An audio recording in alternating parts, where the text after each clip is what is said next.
Hello दोस्तों, नमस्कार। Super wifi classes में आपका स्वागत है। मैं सुरेंद्र सर।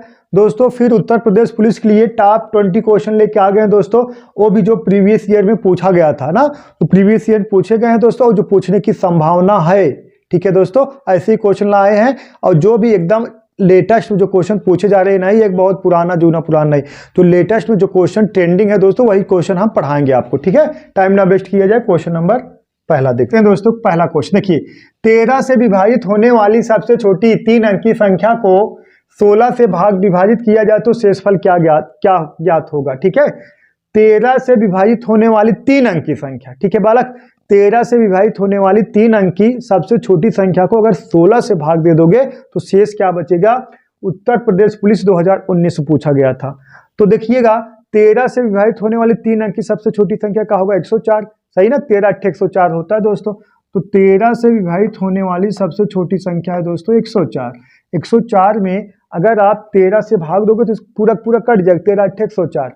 अब इसी संख्या में आप किससे भाग देना है दोस्तों, 16 से भाग देना है। इसी संख्या में किससे भाग देना है, 16 से भाग देना है। अब 16 से भाग दोगे दोस्तों, शेष क्या बचेगा, 16 छक्का 96। ठीक है बालक, कितना शेष बचेगा, 8 शेष बचेगा। ठीक है, 8। तो चलिए 8 यही शेष बचेगा। ऑप्शन नंबर डी आपका करेक्ट है। लेकिन कहानी ये नहीं, ये कहानी ये है, 3 अंक की संख्या था तो हम जान गए। अगर 4 अंक संख्या दे दिया जाता, 5 अंक दिया जाता, 6 अंक, तब हम कैसे लगा देंगे। अब ये आप लोग सीख लीजिए। ये मान लीजिए उत्तर प्रदेश पुलिस 2019 पूछा गया था।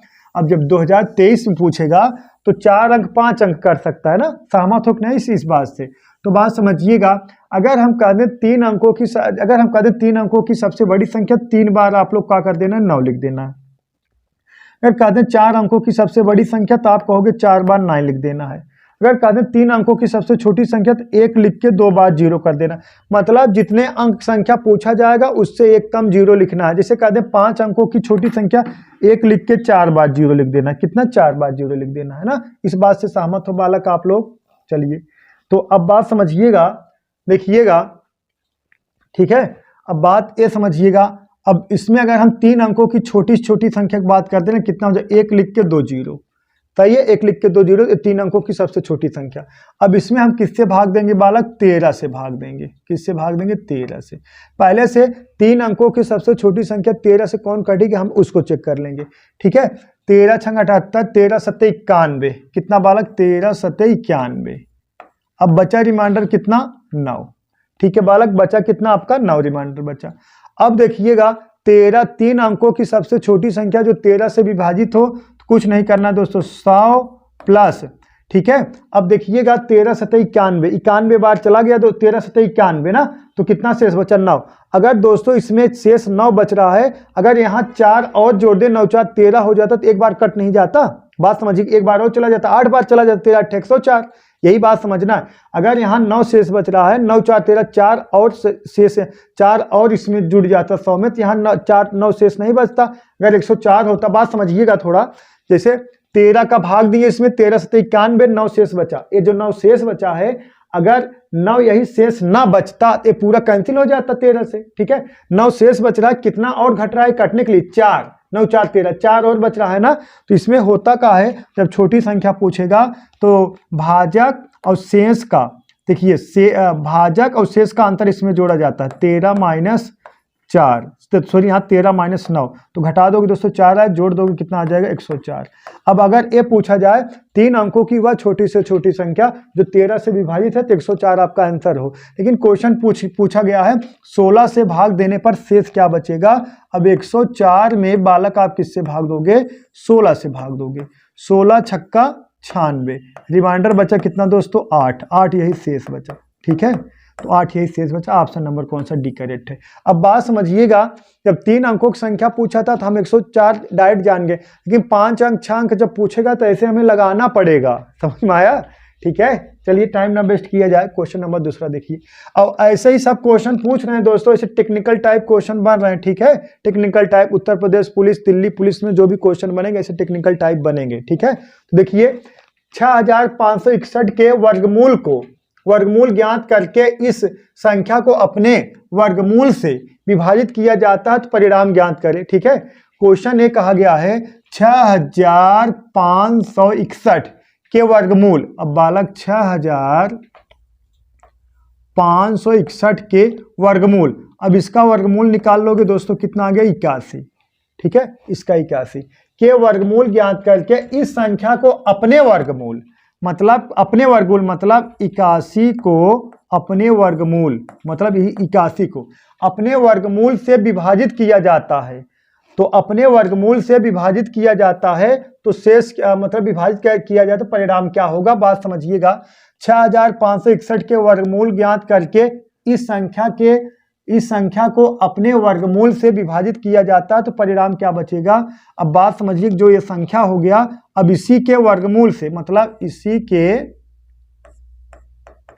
वर्गमूल से अब विभाजित करोगे तो मतलब परिणाम क्या बचेगा, 81 और भागे कितना, इसका वर्गमूल निकालोगे दोस्तों 9। अब 81 में 9 भाग दे दो, कितना आ गया, 9 आ गया। यही दोस्तों का हो गया आपका आंसर। ऑप्शन नंबर कौन सा, बी करेक्ट है, ठीक है, बी करेक्ट है, ठीक है बालक। चलिए नेक्स्ट सवाल देखते हैं, क्वेश्चन नंबर 2। देखिए क्वेश्चन नंबर 2, किसी वृत्त के व्यास को दोगुना कर दिया गया, उसका क्षेत्रफल कितना गुना बढ़ जाएगा। एक क्वेश्चन दोस्तों आपको कमेंट बॉक्स में कमेंट करना है। हम क्वेश्चन जो है लास्ट वाला जब छोड़ते हैं, पहले सुनिए, क्वेश्चन जब लास्ट में हम छोड़ते हैं आप लोग वो देखते नहीं हो शायद, तभी आप लोग कमेंट नहीं करते, इसीलिए आज तीसरा ही क्वेश्चन आपको कमेंट बॉक्स में कमेंट करना है। यही देखते हैं इसका आंसर कौन कौन कमेंट करते हैं। देखिए क्वेश्चन नंबर कौन सा, देखिए 4, यक्स के बैंक खाते में 86.54 शेष हैं और 55.31 जमा करने और 84.33 निकासी के बाद शेष राशि क्या होगी। तो नया शेष राशि,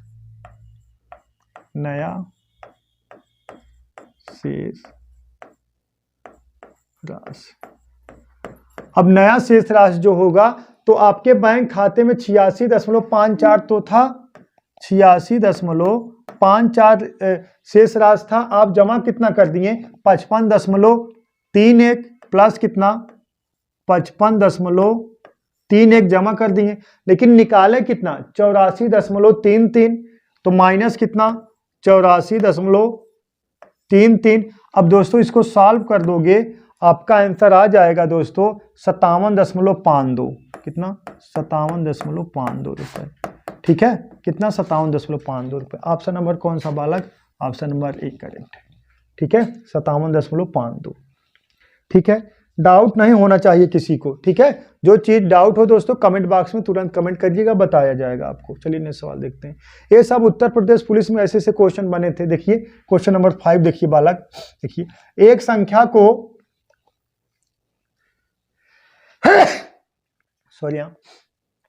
एक संख्या को 3003 से गुणा किया गया और उसके बाद उसे 7, 11 और 13 के लघुत्तम समापवर्तक, लघुत्तम समापवर्तक मतलब क्या होता है, एलसीएम, ठीक है, एलसीएम 7, 11 और 13 के लघुत्तम समापवर्तक द्वारा विभाजित किया गया, तो फिर स्वयं से विभाजित किया गया, तो परिणाम ज्ञात करिए। दोस्तों ऐसे ही क्वेश्चन बनेंगे, ऐसे घुमा घुमा क्वेश्चन बनते हैं, बात समझिएगा। एक संख्या को 3003 से गुणा किया गया ना, हम देखें मान ले रहे हैं, देखिए माना संख्या यक्स, ठीक है, माना संख्या बालक का यक्स। तो देखिए एक संख्या को 3003 से गुणा किया गया, ठीक है, 3003 से अगर हम यक्स को गुणा कर दें, गुणा किया गया और उसके बाद उसे देखिए 7, 11, 13 के एलसीएम से विभाजित किया गया बालक। अगर हम देखिए 7, 11, 13 का जो एलसीएम होगा 1001 होगा। अब इसी से इसको क्या किया जाए दोस्तों, विभाजित कर दिया जाए। 1001 से विभाजित कर दोगे तो 3 बार जाएगा दोस्तों, कितना आ गया 3x आ गया, 3x आ गया ना। आगे कहा गया है लघुत्तम समापवर्तक से विभाजित किया गया और फिर स्वयं से विभाजित किया गया, स्वयं मतलब इसी यक्स से फिर स्वयं से विभाजित किया गया, तो इसी यक्स से विभाजित कर दोगे दोस्तों, कितना 3x बटा यक्स, तो यक्स दोस्तों का हो जाएगा, कैंसिल हो जाएगा, यक्स कैंसिल हो गया दोस्तों, यही का हो गया आपका 3 का हो गया दोस्तों, यही आंसर हो गया 3, ठीक है। ऑप्शन नंबर कौन सा, सी करेक्ट है, ठीक है बालक। चलिए घबराइएगा मत, नेक्स्ट सवाल देखते हैं।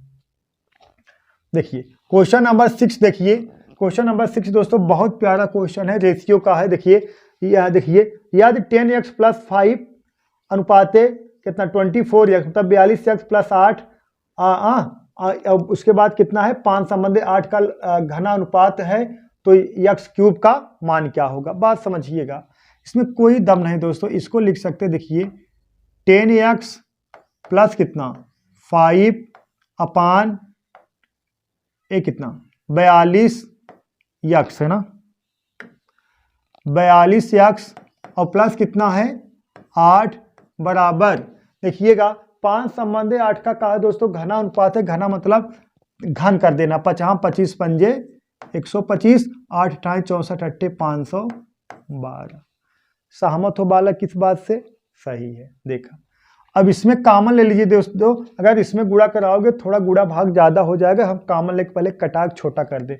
अब इसमें 5 कॉमन हो जाएगा, 5 बाहर निकल गया, बचा कितना 2x + 1 बटा इमन बालक 2 कॉमन हो जाएगा, बचा कितना 21x और प्लस कितना 4 और बराबर कितने के 125 बटा 512 के।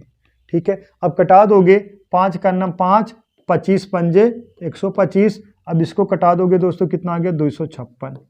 ऐसे तिक्का तिक्का गुणा करा दीजिए दोस्तों, इसका गुणा इधर करा दो, इसका गुणा उधर। अब इसका गुणा इधर करा दोगे 21 × 25, ठीक है 21 × 25 करा दोगे दोस्तों, आ जाएगा 21 × 25 आ जाएगा बालक। देखिएगा 25 का नम 25, 5 हाथी लगा दो, 25 दूना 50 2 52, 525x और प्लस 25 चौका 100। ठीक है, इसका गुणा देखिएगा 25 का नम 25, 5 हाथी लगा कितना 2, 25 उसके बाद कितना है बालक, और 25 दूना 50 2 52, इतना मतलब 525x और प्लस 25 चौका 100 बराबर कितना 256। गुणा इधर करा दोगे 512x और प्लस कितना 256। अब 512x है, 525x इधर पाशांतर कर दोगे 13x बराबर, इसको इधर पाशांतर कर दोगे तो कितना 256 में से 100 घट जाएगा, 156 बचेगा 156। तो यक्स बराबर 13 का नम 13, 13 दूना 26, 13 का नम 13, 13 दूना 26, कितना आ गया दोस्तों 12।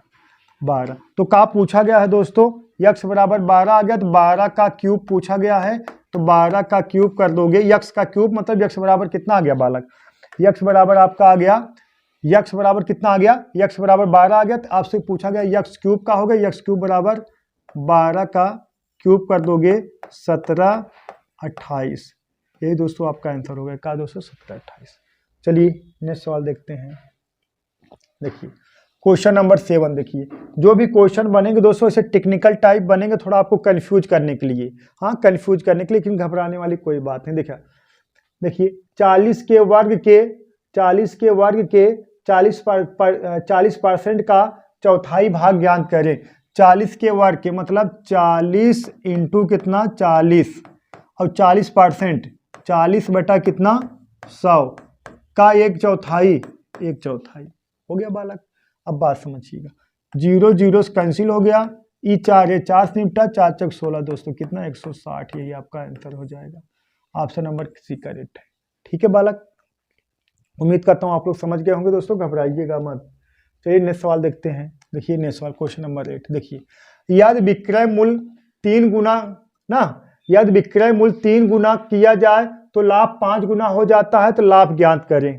ठीक है बालक, लाभ ज्ञात करें मतलब किसमें ज्ञात करना, परसेंटेज में ज्ञात करना।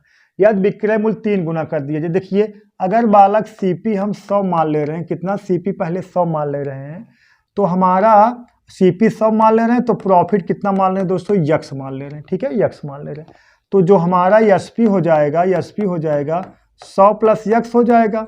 ठीक है, अगर सीपी 100 मान ले, प्रॉफिट यक्स मान ले रहे हैं, तो सीएसपी हमारा 100 प्लस यक्स हो जाएगा। ठीक है बालक, कितना 100 प्लस यक्स हमारा एसपी हो जाएगा।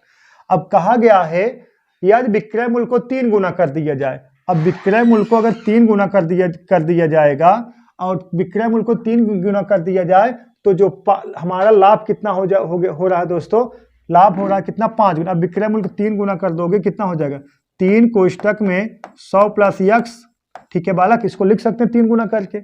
अब हमारा जो लाभ होगा दोस्तों कितना होगा 5 गुना। अब विक्रय मूल्य में से देखिएगा, अब इसको गुणा करा घटाओगे, देखिए ये कितना हो जाएगा 300 और 300 और प्लस कितना 3x माइनस कितना CP कितना 100 जब घटाओगे दोस्तों बराबर कितने का आएगा 5x का आएगा। समझ में आया? देखिएगा जब विक्रय मूल्य 3 गुना हो जाएगा, इसका गुणा कराओगे 3 या कितना 300 प्लस कितना 3x, और जब इसमें क्रय मूल्य घटाओगे तो बराबर लाभ का आएगा कितना 5 गुना लाभ का आएगा, 5x के बराबर आएगा।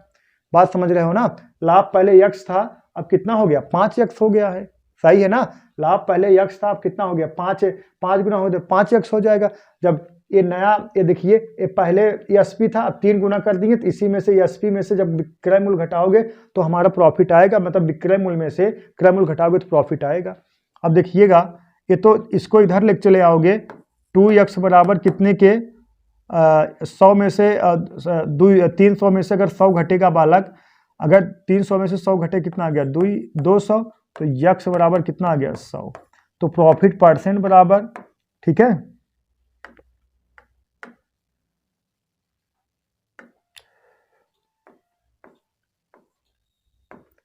प्रॉफिट परसेंट बराबर 100 बटा 100 गुणे 100 कैंसिल हो गया 100%, ठीक है। प्रॉफिट कितना हो रहा है दोस्तों 100%।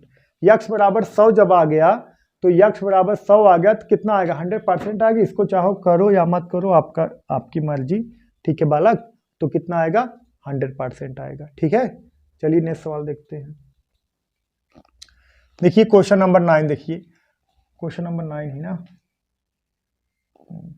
देखिए एक्स 42,000 रुपए में एक स्कूटर खरीदता है, वह मरम्मत पर 6,000 रुपये खर्च करता है और स्कूटर को 54,000 रुपये में बेच देता है, उसका लाभ क्या होगा। बात समझिएगा। यक्स जो है 42,000 रुपये में एक स्कूटर खरीदता है और वह मरम्मत पर 6,000 रुपये खर्च करता है और स्कूटर को 54,000 रुपये में बेच देता है। तो स्कूटर का वास्तविक मूल्य क्या हो जाएगा दोस्तों, वास्तविक सीपी, ठीक है। वास्तविक मूल्य का वास्तविक सीपी का हो जाएगा, कितना हो जाएगा 42,000 ए और मरम्मत पर 6,000, तो 42 6 48,000, कितना बालक 48,000, ठीक है बालक 48,000, ठीक है 48,000। वास्तविक सीपी कितना हो जाएगा 48। कोई स्कूटर आप 42,000 रुपये खरीदने 6,000 मरम्मत लगा दिए तो 42 6 48,000 नहीं हो गया, तो आप बेचे कितने का 54,000 के, तो लाभ कितने होगा प्रॉफिट परसेंट। देखिएगा प्रॉफिट परसेंट, आप 48,000 रुपये खरीद के 54,000 रुपये बेच रहे हैं तो लाभ कितने का ले रहे हैं दोस्तों 6,000 का, 6,000 का लाभ ले रहे हैं। और किस पर ले रहे हैं दोस्तों 48,000 पर, 48,000। अब परसेंटेज में चेंज करने के लिए आप किससे गुणा कराओगे 100 से, कटा दीजिए 1 2 3 1 2 3 0 कैंसिल हो गया। देखिएगा 6 का नाम 6 8 6 48, 100 बटा 8 का मतलब दोस्तों कितना 12.5%, कितना 12.5%। ऑप्शन नंबर कौन सा बी करेक्ट है 12.5%। देखिए क्वेश्चन नंबर 10, देखिए क्वेश्चन नंबर 10।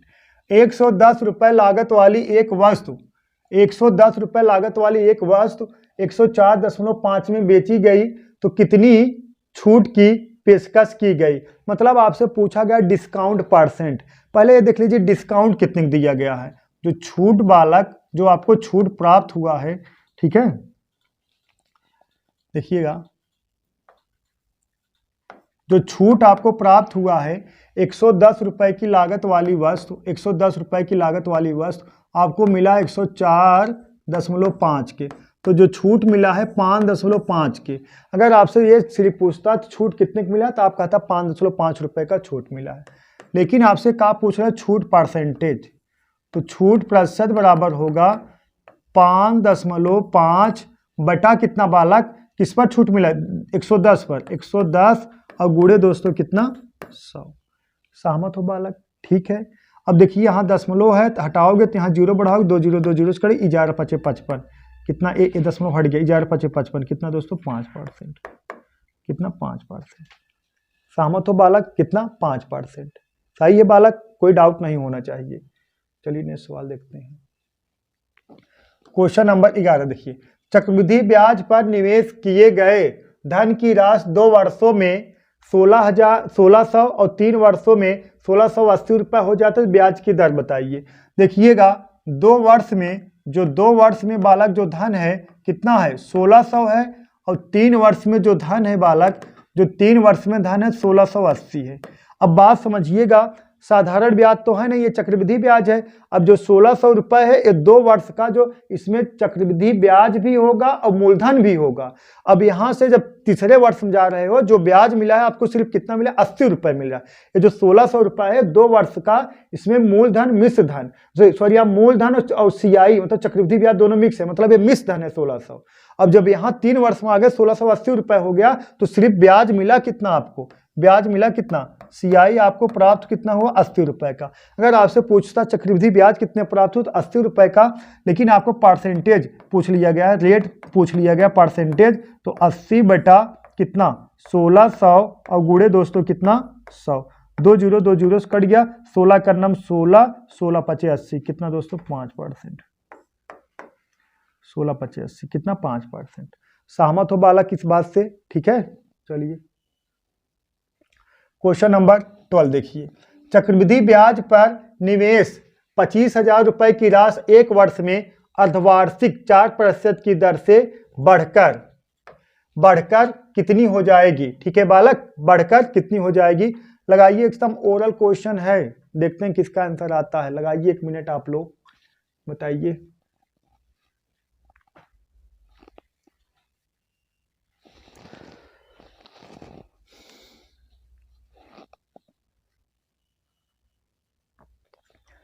चलिए देखते हैं। देखिए, चक्रवृद्धि ब्याज की निवेशित 25,000 रुपये का ना, और 1 वर्ष में अर्धवार्षिक 4% प्रति की दर से बढ़कर कितना हो जाएगा? अर्धवार्षिक लेना है ना, अर्धवार्षिक लेना है। अगर 4% प्रतिवर्ष है, जो वार्षिक है बालक, जो वार्षिक रेट है, जो वार्षिक रेट है बालक कितना है 4%, तो अर्धवार्षिक जो हो जाएगा कितना हो जाएगा 2%, अर्धवार्षिक हो जाएगा जो बालक का कितना हो जाएगा 2%। अब बताइए 2% हो गया, अर्धवार्षिक हो गया 2% हो गया, तो 2% का जो फ्रैक्शन मान होता है, 2% जो फ्रैक्शन मान होगा, इसे 2/100 लिखोगे तो कितना आ जाएगा 1/50। ठीक है, 1/50, मतलब ये मूलधन हो गया, ये ब्याज हो गया। अब मिश्र धन कितना हो जाएगा 51 हो जाएगा। अब बात समझिएगा, अब बात समझिएगा बालक, ए का हो गया P, ए का हो गया ए का हो गया आपका मूलधन कितना है 50, मिश्र धन कितना हो गया 50 1 51। ये पहले छमाही हो गया, फिर कितना हो गया दोस्तों दूसरी छमाही 50 51। अगर 3 छमाही होता तो एक बार और कर दे, 4 छमाही होता तो एक बार और कर देते, जितना छमाही कहा जाएगा उतना, जितना वर्ष कहा जाता। अगर 3 वर्ष होता 50 51 50 51 50 51। ठीक है, इधर निकल के आएगा मूलधन, इधर आएगा मिश्र धन। अब इसका गुणा करा दोगे 25 25 में 25 मतलब 50 गुणे 50 कर दोगे 2500 आ जाएगा, और 51 गुणे 51 कर दोगे दोस्तों 2601 आ जाएगा। बात समझिएगा। अब कह सकते हो 2500 यूनिट बराबर कितने के 25,000 के, तो 1 यूनिट बराबर 10 के, 2600 1 यूनिट बराबर कितने के 26,010 का आ जाएगा। आए समझ में आया? देखिएगा यहाँ लगा दें, देखिएगा 2500 यूनिट बराबर कितने के 25,000 के। अब कटा दोगे 1 यूनिट बराबर कितने के 10 के, तो कितना यूनिट बराबर 26, मिश्र धन पूछा गया ना, कितना हो जाएगा 2600 1 यूनिट बराबर कितने के 2601 गुणे कितना 10 बराबर कितने के 26,010 के। ठीक है बालक, 26,010 के। अब कह सकते हो ऐसे कितना है 25,000 है, किससे गुणा किया गया है 10 से, 10 गुणा कराओगे ये हो जाएगा। अब इसमें भी बालक किससे गुणा करा दो 10 गुणा करा दोगे, 10 गुणा करा दोगे 26,010 हो जाएगा। यही आपका आंसर, ऐसे डायरेक्ट कर सकते हैं आप। ठीक है बालक, उम्मीद करता हूँ आप लोग समझ गए होंगे। चलिए नेक्स्ट सवाल देखते हैं। देखिए क्वेश्चन नंबर 13। एक छात्र ने अंक 68 के बजाय 88 के रूप में दर्ज किए गए थे, तो इस कारण कक्षा का औसत अंक 0.5 बढ़ जाता है, तो कक्षा में छात्रों की संख्या क्या होगी? कक्षा में छात्रों की संख्या क्या होगी? लगाइए बालक, लगाइए, थोड़ा आप लोग देखते हैं किसका आंसर आता है।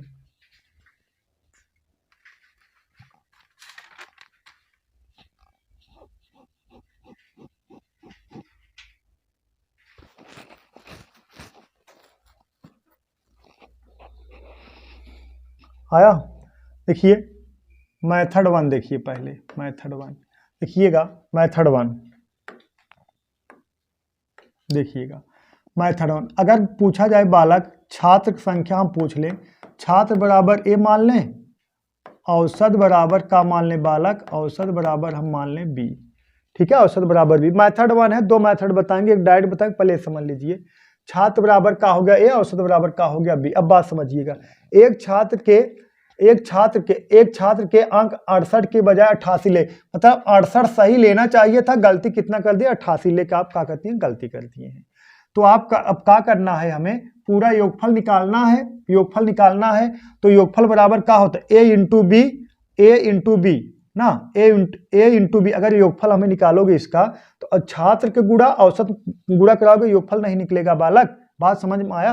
अगर यही कहा जाता है 10 छात्र हैं, औसत कितना है 15, 10 गुणे 15 कर देते हैं, हमारा औसत निकल जाता ना। तो वही एकदम सेम है, ए इंटू बी और प्लस कितना, प्लस बात समझिएगा, कितना 68 छात्र थे, अब गलती कितना कर दिए 88 लेख कर दिए हैं। जो सही रहेगा उसको जोड़ देना, जो गलत है वही घटा देना है, ठीक है बालक। और बटा, ठीक है, ए का होगा योगफल और बटा नंबर मतलब का छात्रों की संख्या कितना, ए बराबर, तब औसत में वृद्धि हो गया कितना 0.5 का औसत कितना है बी, और बी में वृद्धि कितना होगा 0.5 की वृद्धि हो जाएगा। सहमत हो इस बात से। अब देखिए यहाँ का निकल का आएगा, बात समझिएगा, देखिएगा यहाँ निकल का ए इंटू बी और प्लस इसका जो डिफरेंट होगा, इसका डिफरेंट लेना है बालक, का लेना है डिफरेंट, ठीक है, डिफरेंट। इसका डिफरेंट कितना आ गया 20 और बराबर, ठीक है। अब इसका गुणा कराओगे कितना आ जाएगा, इसका इसमें गुणा कराओगे ए बी और इसका गुणा इसमें कराओगे प्लस 0.05 ए। सहमत हो बालक इस बात से। अब देखिएगा ए इससे कैंसिल हो गया, ठीक है बालक। अब इसको हम कह सकते हैं ए बराबर कह सकते हैं 20 बटा कितना 0.5, यहाँ दशमलव हटाओगे, यहाँ 0 बढ़ाओगे, 5 चौका 20, कितना 40 छात्र होंगे। कितना दोस्तों 40 छात्र, छात्रों की संख्या कितना होगा 40 छात्र। ये दोस्तों का है मेथड वन है, आपका का है मेथड वन है। और मेथड टू कैसे लगाना है दोस्तों, डायरेक्ट लगाना है, ठीक है। ये का है मेथड वन है, मिटा दिया जाए इसको। उम्मीद करता हूँ आप लोग समझ गए। देखिए कितना 40, ऑप्शन नंबर यही होगा करेक्ट, डी वाला। चलिए देखते हैं,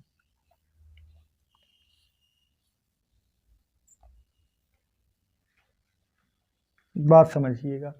अब देखिए यही कहा गया है ना, औसत प्रभाव। देखिए एक सूत्र नहीं होता ऐसे, देखिए औसत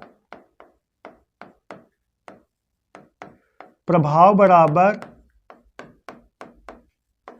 योगफल प्रभाव बटा नंबर होता है। तो अब की बार तो हमें नंबर ही पूछ लिया गया है ना, तो नंबर बराबर क्या हो जाएगा, योगफल प्रभाव और बटा का औसत प्रभाव, औसत प्रभाव। अब हमसे नंबर पूछा गया है, योगफल प्रभाव का है, देखिए 68 के बजाय 88 ले लिया गया है, कितने का 20 का। औसत प्रभाव कितना है बालक 0.5 का है, बढ़ गया है 0.5। अब दशमलव यहाँ हटाओगे, यहाँ 0 बढ़ाओगे, ठीक है, कटा दिए, 5 चौका 20, 40, कितना दोस्तों 40। छात्रों की संख्या कितना है 40, डायरेक्ट लगेगा, ठीक है बालक। इसका डिफरेंट कितना 20 और बटा 0.5, एक 0 बढ़ा दोगे कितना आ गया 200 में 5 का भाग दे दिए, 5 चौका 20, कितना आ गया 40 आ गया। उम्मीद करता हूँ आप लोग समझ गए होंगे। क्वेश्चन नंबर 14 देखिए, ए बी से दुगुना कुशल है और बी सी से 3 गुना कुशल है। यदि सी अकेले किसी कार्य को 30 दिनों में पूरा कर सकता है, तो वे एक साथ मिलकर उस कार्य को कितने दिनों में पूरा कर सकते हैं। कौन कौन है, 3 लोग हैं। कौन है बालक, ए है, बी है, सी है। ए बी से दुगुना कुशल है और बी सी से 3 गुना कुशल है। अगर ए 1 है तो बी नहीं, अगर सी 1 गुना है तो बी सी से 3 गुना, तो कितना हो जाएगा 3 हो जाएगा। और ए बी से 2 गुना, तो 3 दूना कितना हो गया 6 हो गया। ये का है इनका सर क्षमता, ये का है बालक क्षमता। जो पैसे का अमाउंट जो बढ़ता है क्षमता के अनुसार बढ़ता है। बात समझ में आया। अगर जितने समय में ए 1 गुना काम करेगा उतने ही समय में बी 3 गुना काम करेगा, उतने ही समय में जवान है बी ए, सॉरी यहाँ ए जो है कितना काम करेगा, 6 गुना काम करेगा। बात समझ में आ रहा है। जितने ही समय में ए 1 गुना काम करेगा, उतने ही समय में बी 3 गुना काम करे, उतने ही समय में बी 3 गुना काम करे, उतने ही समय में ए 6 गुना काम करेगा। अब ये कहा गया है सी अकेला उस कार्य को 30 दिनों में कर सकता है। मतलब सी अकेला उस कार्य को 30 दिनों में, तो मतलब 1 यूनिट बराबर कितने के, 30 के। तो क्या पूछा गया है, तो वे एक साथ मिलकर कितने दिनों में करेंगे, तो ए प्लस बी प्लस सी मिलकर एक साथ कितने दिनों में करेंगे, तो तीनों मिलकर ए प्लस बी। अगर ए अकेले, ऐसे देखिए ए अकेले, ए जो है अकेले मतलब भाव ए अकेले मतलब सी अकेले उस कार्य को कितने दिनों में, 30 दिनों में करे। 30 मतलब सी बराबर 30 गुणे 1 कर दोगे कितना आएगा, 30 ही आएगा। ठीक है, तो ए बी सी तीनों मिलकर कार्य को कितने दिनों में करेंगे, 6 3 9 1 10। ठीक है, इनकी क्षमता कितना है, 6 3 9 1 10। एक कितना, 1 गुना करे, 3 गुना 6 गुना, तीनों मिल कितना करेंगे, 10 गुना। 0 0 से कैंसिल हो गया, कितना आ गया दोस्तों, 3 दिन में। तीनों मिलके 3 दिन में कार्य को पूरा कर देंगे। जो कार्य सी अकेले कितने दिनों में कर रहा है दोस्तों, 30 दिनों में कर रहा है। ठीक है बालक, चलिए दोस्तों नेक्स्ट क्वेश्चन देखते हैं। क्वेश्चन नंबर 15 देखिए बालक, देखिए एक हवाई जहाज 250 किलोमीटर प्रति घंटा की गति से 4 घंटे में एक निश्चित दूरी तय करता है। ठीक है, एक हवाई जहाज 250 किलोमीटर प्रति घंटा की गति से 4 घंटे में एक निश्चित दूरी तय करता है। 1 घंटे 40 मिनट में उसकी दूरी, उसी दूरी को तय करने के लिए उसकी गति क्या होनी चाहिए। ठीक है बालक, मतलब कह सकते हो एक हवाई जहाज 250 किलोमीटर प्रति घंटा की गति से 4 घंटे में एक निश्चित दूरी तय करती है। ठीक है बालक, करती है, हाँ दूरी तय करता है। 1 घंटे 40 मिनट में उसी दूरी को कितना समय में, 1 घंटे 40 मिनट में तय करना है। तो उसकी चाल आपको बताना है बालक। 1 घंटे 40 मिनट में वही दूरी को तय करने के लिए उसकी चाल क्या होगी। तो पहले आप दूरी निकाल लीजिए। जो दूरी हो जाएगा, दूरी बराबर क्या होता है, दूरी बराबर होता है बालक चाल गुणे समय, स्पीड एंड टाइम। दूरी बराबर होता है चाल गुणे समय। तो दूरी हमें निकालना है, तो चाल दे दिया गया कितना, 250 किलोमीटर प्रति घंटा और कितना 4 घंटा। तो गुणा करा दोगे दोस्तों, कितना हो गया 1000 किलोमीटर। अगर आपसे सिर्फ इतना पूछा जाता तो दूरी बताइए, तो दूरी 1000 किलोमीटर आपका एकदम राइट आंसर है। कितना, 1000 किलोमीटर आपका राइट आंसर है। लेकिन क्या पूछा गया, यही यही दूरिया को 1 घंटा 40 मिनट में तय करने के लिए उसकी चाल क्या होगी। चाल बराबर क्या होता है आपको पता है, चाल बराबर दूरी बटा समय। तो दूरी आपको पता है 1000 किलोमीटर, और जो समय है तो 1 घंटा 40 मिनट को तो हम घंटे में चेंज करेंगे। तो कटा दीजिए, 20 दूना 40, 20 तिहाई 60, 3 दूना 3 करना 3 2 5, 5 बटा 3। एक आ लिखो दोस्तों 5 और बटा कितना 3। सहमत हो बालक। अब जो ये 3 है ये ऊपर चला जाएगा। ठीक है, ये 3 का हो जाएगा बालक, ऊपर चला जाएगा। ये 3 जब ऊपर चला जाएगा, ठीक है। अब कटा दीजिए, 5 का नाम 5, 5 दूना 10, 200 गुणे 3 मतलब बालक कितना 600। उसकी चाल कितना होगी 600 किलोमीटर प्रति आवर्स। ठीक है, ऑप्शन नंबर कौन सा, सी करेक्ट है। ठीक है, जब उसको 1 घंटा 40 मिनट में वह दूरी तय करना है तो उसकी चाल कितनी होना चाहिए, 600 किलोमीटर प्रति घंटा। ठीक है बालक, ऑप्शन नंबर सी करेक्ट है। चलिए नेक्स्ट सवाल देखते हैं। क्वेश्चन नंबर 16 देखिए, यदि एक बस किसी भी स्थान पर न रुके तो वह 1 घंटे 45 मिनट 1 घंटे में 45 किलोमीटर तय कर पाती है। मतलब 45 किलोमीटर दूरी तय कर पाती है। और यदि वह सभी स्थानों पर रुक चले तो 1 घंटे में वह 60 किलोमीटर तय कर पाती है। हाँ, 60 किलोमीटर तय कर पाती है। तो 1 घंटे में बस कितने मिनट रुकी, बात समझिएगा। जब एक बस बिना रुके चल रही है तो 1 घंटे में 45 किलोमीटर चल रही है, तो उसकी चाल कितना होगी 45 किलोमीटर प्रति घंटा। इस बात से सहमत हो कि नहीं। जैसे बिना रुके बस की चाल, बिना रुके बस की चाल, अब बिना रुके बस की चाल कितना है दोस्तों 45 किलोमीटर प्रति घंटा। अब बात समझिएगा, 1 घंटे में कितना 45 किलोमीटर जा रहे, जब 1 घंटे 45 किलोमीटर जा रहे तो उसकी चाल कितना होगा 45 किलोमीटर प्रति घंटा। अब रुक के बस की चाल, रुक के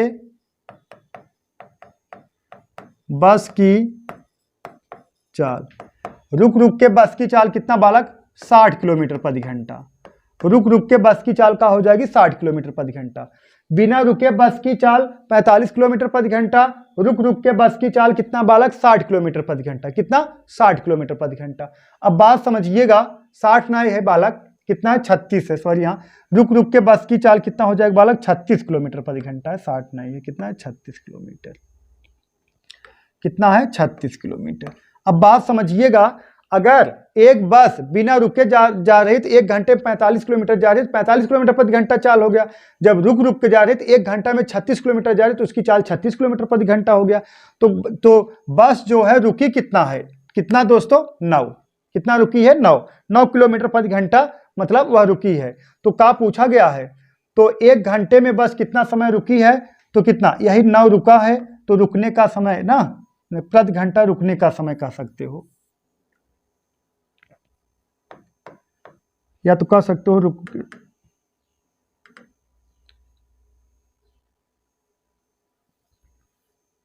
देखिए, रुकने का समय, रुकने का समय 9 रुक रहा है बालक, और लेकिन किस पर, 45 पर, ठीक है। 9 घंटा रुक रहा है किसमें, अगर उसकी कितना, 9 किलोमीटर प्रति घंटा, मतलब है कि 1 घंटा में 9 किलोमीटर प्रति घंटा रुक रहा है, लेकिन कितने पे, 45 किलोमीटर प्रति घंटा जब उसकी चाल होगी। तो अब इसमें भाग दोगे तो 1 बटा कितना आ जाएगा, 1/5 आ जाएगा, लेकिन इसमें हम 60 से गुणा करा के इसको मिनट में चेंज कर दें। 9 का 9, 9 5 45, 12 5 60, प्रति घंटे कितना रुकेगी दोस्तों, 12 मिनट। प्रति घंटे कितना रुकेगी दोस्तों, 12 मिनट। फिर एक बार समझिएगा, देखिएगा, बिना रुके बस की चाल 1 घंटे में 45 किलोमीटर प्रति घंटा चाल हो गया। रुक रुक के बस की चाल 36 किलोमीटर प्रति घंटा, जब 1 घंटा में 36 किलोमीटर जा रही है, 36 किलोमीटर प्रति घंटा। रुकी कितना, यही 9, लेकिन किस पर रुकी है, 45 पर। 9/45 का हो गया, सब घंटे में, मिनट में चेंज कर दोगे, 60 से गुणा करा दोगे, कितना आ गया, 12 मिनट आ गया। ऑप्शन नंबर कौन सा बालक, ऑप्शन नंबर सी, यही 12 मिनट होगा आपका आंसर। ठीक है, चलिए नेक्स्ट सवाल देखते हैं। देखिए, किसी आयत की लंबाई तथा उसकी चौड़ाई का अनुपात 5 संबंधित 6 है तथा उसके क्षेत्रफल कितना है, 6750 सेंटीमीटर स्क्वायर है। तो आयत की लंबाई तथा क्षेत्रफल का अनुपात बताइए। आयत की लंबाई तथा क्षेत्रफल का क्या बताना है दोस्तों, अनुपात बताना है। तो देखिएगा, आयत की जो लंबाई हो जाएगी दोस्तों, आयत की जो लंबाई हो जाएगी कितना हो जाएगी, 5x, जो चौड़ाई हो जाएगी मतलब मोटाई हो जाएगी, कितना हो जाएगी दोस्तों, 6x हो जाएगी। अब इसका क्षेत्रफल बराबर का है, आयत का एरिया बराबर पता है कि नहीं, आयत का एरिया बराबर L इंटू बी होता है, ठीक है। आयत का क्षेत्रफल बराबर L इंटू बी, तो कितना हो जाएगा, देखिएगा, 5x इंटू कितना, 6x बराबर कितने के, 6750 के, ठीक है बालक, कितना, 6750 के। अब इसको देखिए, 6 पंजे 30x स्क्वायर बराबर कितने के, 6750 के, 0 0 कैंसिल हो गया बालक। अब 3 से कटाइए, 3 का नम 3, यहाँ देखिए, 3 दूना 6 और 3 दूना 6, 3 5 15, x स्क्वायर बराबर 225 के, तो x बराबर दोस्तों कितने के, 15 के। एक कितना हो गया, 15 5 75, एक कितना हो गया, 15 छक्का 90, ठीक है। अगर आपसे लंबाई पूछा जाता तो 75 सेंटीमीटर, कितना, हाँ 75 सेंटीमीटर। अगर आपसे चौड़ाई पूछा जाता तो 90 सेंटीमीटर। लेकिन हमसे क्या पूछा गया है, आयत की लंबाई और क्षेत्रफल में रेशियो पूछा गया है, मतलब आयत की लंबाई, ठीक है बालक, लंबाई और बटा का क्षेत्रफल का पूछा गया रेशियो। लंबाई आपका कितना आ गया दोस्तों, 75,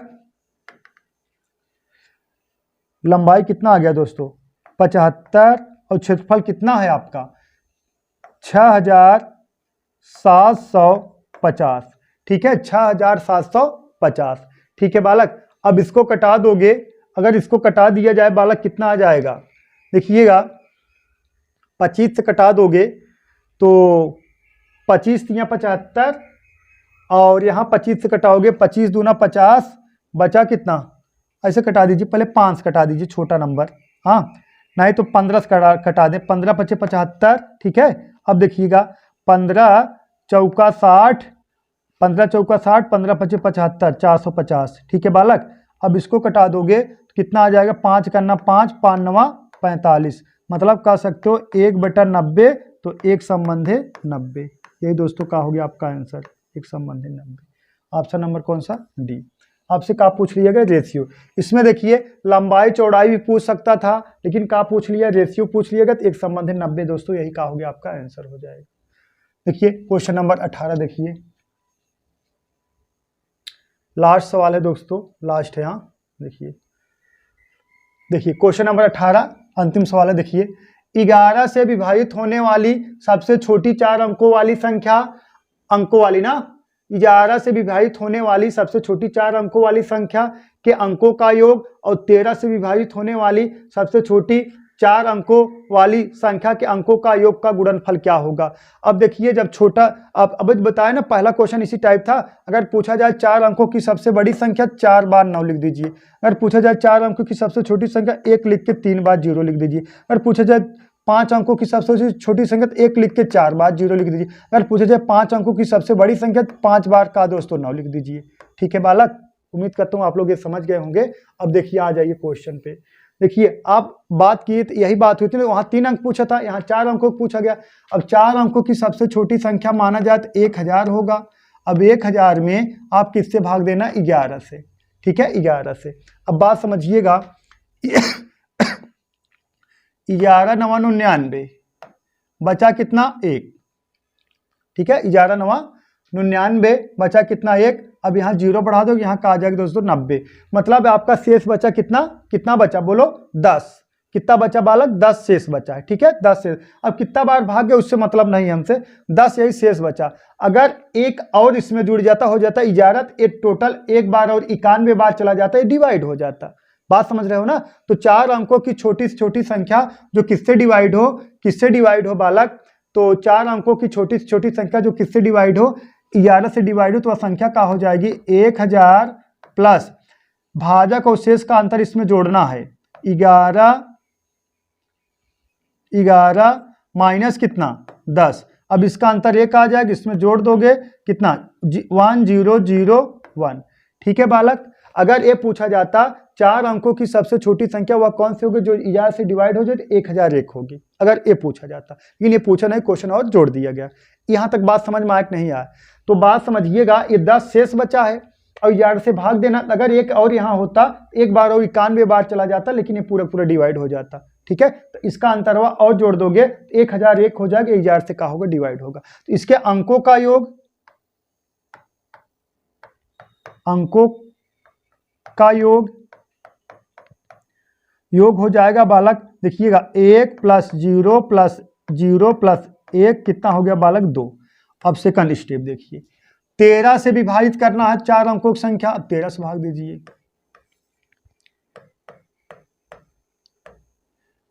4 अंकों की संख्या ना 5 हो गया बालक।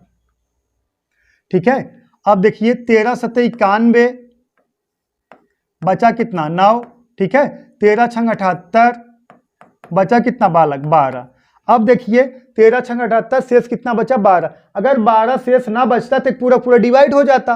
अगर 12 शेष ना बचता तो 1000 पूरा पूरा किससे डिवाइड हो जाता बालक, 13 से डिवाइड हो जाता। अगर 12 में एक और जोड़ दें 13 हो जाए, तो तब वो 13 से डिवाइड हो जाएगा, लेकिन यहाँ 6 बजाय 7 बार चला जाएगा। तो देखिएगा 1000 प्लस कितना, 13 माइनस 12 जोड़ देंगे कितना आ जाएगा, 1001।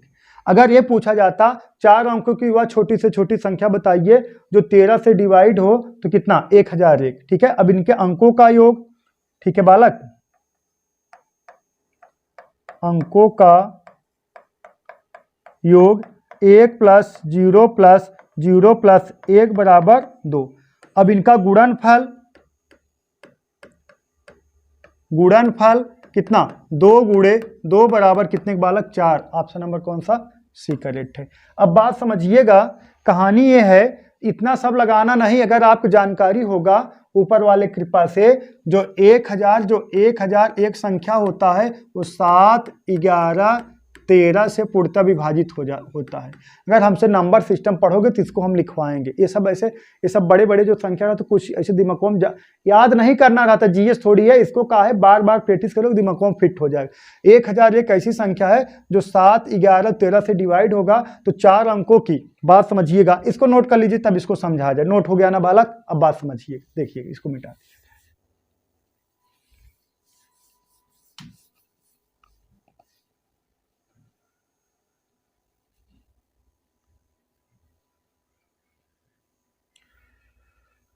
देखिएगा जो 4 अंकों की, देखिएगा 1001 एक ऐसा नंबर है दोस्तों जो 7, 11 और 13 से क्या होगा, पूर्णतः विभाजित होगा। ठीक है, अब हमें 7 तो लेना नहीं है, सिर्फ 11, 13 वाली बात होगा, 11 से डिवाइड होगा और 13 से भी डिवाइड होगा। अब अंकों का योग वाली बात हो तो जी ऐसे प्लस कर दोगे। ठीक है, देखिएगा 1 + 0 + 0 + 1 बराबर कितने के, 2 के। फिर देखिए, फिर यही जोड़ोगे तो फिर 2 ही आएगा। अब इसका गुणनफल कर दोगे, गुणा कर दोगे दोस्तों, कितना आ गया, 4। ठीक है, ऑप्शन नंबर सी यही करेक्ट है। ठीक है बालक, उम्मीद करता हूं दोस्तों आप लोग समझ गए होंगे। आज के लिए बस इतना है दोस्तों, दैट्स ऑल, थैंक यू।